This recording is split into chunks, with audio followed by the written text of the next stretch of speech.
Hello everyone, my name is Matthew, and this is Learn the Lingo. Welcome to Lesson 78 of Hebrew Basics, a series where we learn the essentials of Hebrew grammar. Today, we are going to conclude our studies of the Niphal binyan by learning a few more kinds of roots that will make Niphal verbs irregular. Of course, roots whose third letter is hey will be irregular in the Niphal, just like in every other binyanim. Let's learn a new root that ends with hey, bet nun hey.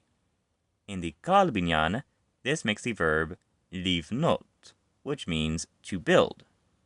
This root is also used in the noun binyan, which remember means building or structure, and is sometimes used in the context of a Hebrew verb structure like the Niphal. In the Niphal, the root bet nun hey has the passive meaning being built. The infinitive to be built is lahibanot, which has replaced the usual last vowel, the tsere, and the third root letter hey, with a vav with cholam and tav, something we've also seen in the kal, piel, and hifil. The masculine singular form of the present tense is nivne, is built, with the last vowel as a sagol.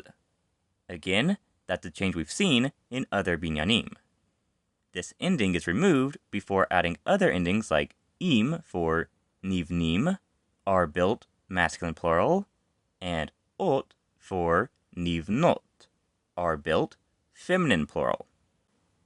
The feminine singular form adds an et ending in the Niphal, which is something we haven't seen in other binyanim, spelled with tsere, yod, and tav. Nivnet is built, feminine singular. The past tense in the Niphal has the same irregularities it has in the other binyanim we've looked at many times before. Nivna, it was built in masculine form. Nivnata, it was built in feminine form. Nivnu, they were built. Nivneti, I was built. The future tense forms without added endings will have a sagol as the last vowel. As with the verbs, ibaneh, I will be built.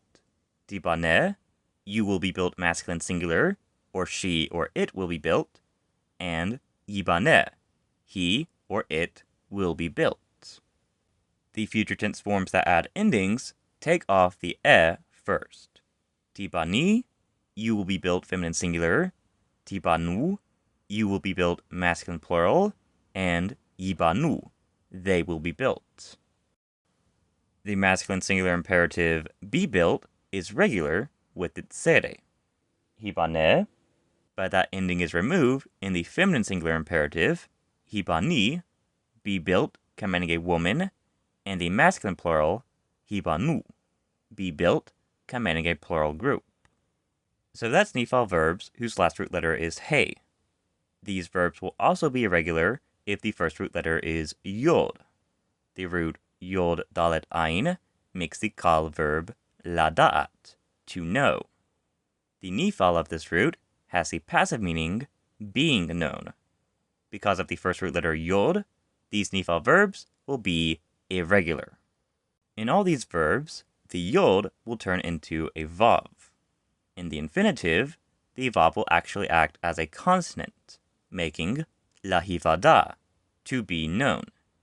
Here we have the irregularities of the first yod changing to a vav, and the third ain making the last vowel be a patach instead of a tsere. The future tense and the imperative also will have the yod change into a vav that acts as a consonant.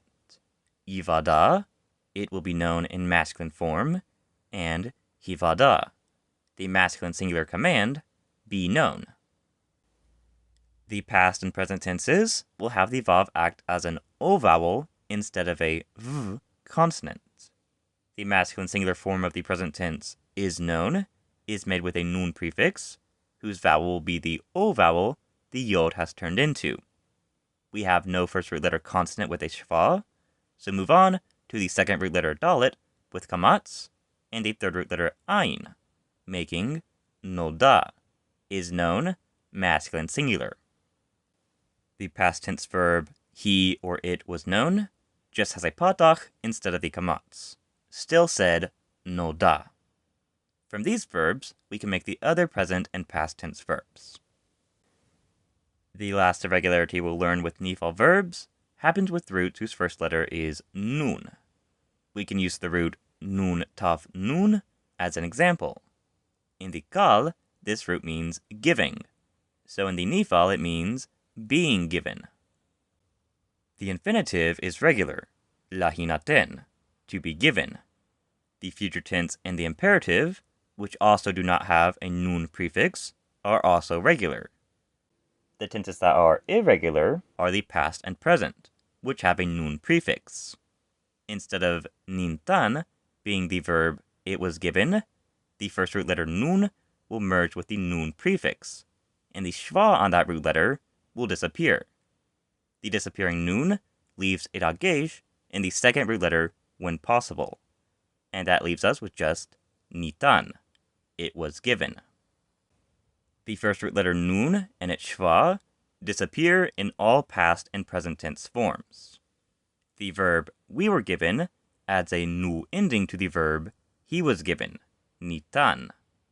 The nun in this nu ending and the third root letter nun also merge into just one nun to make nitanu, we were given. And that's all for today. If you enjoyed this video, please like, comment, and share. And if you want to learn more Hebrew, please consider subscribing to my channel and checking out some of my other videos. And I'll see you in the next one. Goodbye.